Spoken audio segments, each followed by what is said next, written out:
The woman witnessed her companions looting nearby villages with her own eyes. Their actions provoked Anna's intense disgust. During the meal, the men sat together, boasting about their earlier exploits. Anna, however, sulked and refused the roasted chicken brought to her by Angus. She bluntly stated that she had no appetite for things taken by force. Infuriated, Angus drew his sword and pointed it at Anna, declaring that he didn't need an Englishwoman to reprimand him. Fortunately, Jamie appeared just in time to defuse the situation. Anna was a modern-day woman who had accidentally traveled back to this time.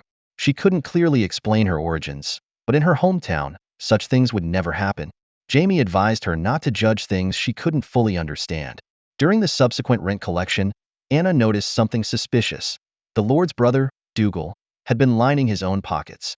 It was the period of the 18th century English Civil War. Anna recalled her husband once telling her about this chapter of history. The Scottish people had fought to defend their homeland, and some had raised funds for the rebel army, though the effort ultimately ended in failure. Suddenly, cries of "Long live the Stuarts!" jolted Anna back to the present.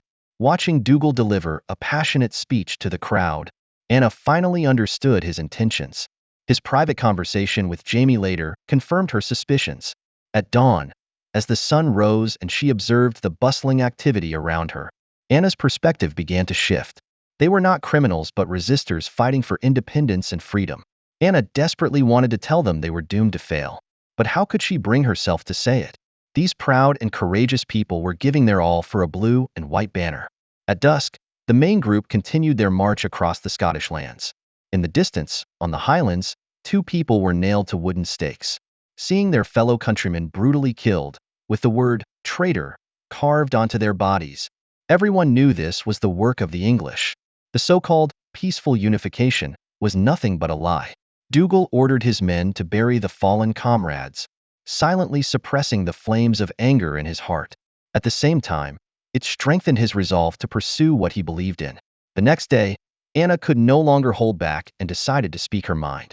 She knew she couldn't shake Dougal's determination, so she turned to the accountant for a conversation. The British Army is the best in the world.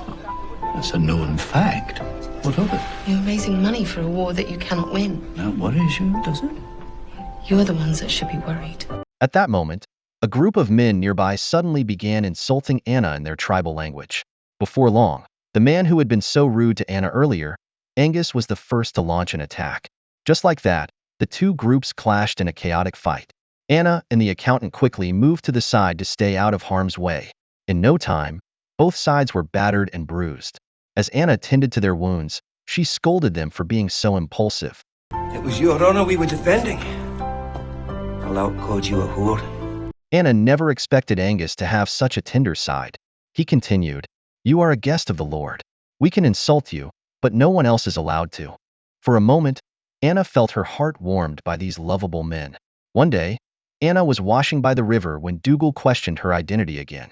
During the journey, Anna had learned too much. If she were to tell the English soldiers, it could put them all in danger, especially since Anna herself was English. I'm not a spy.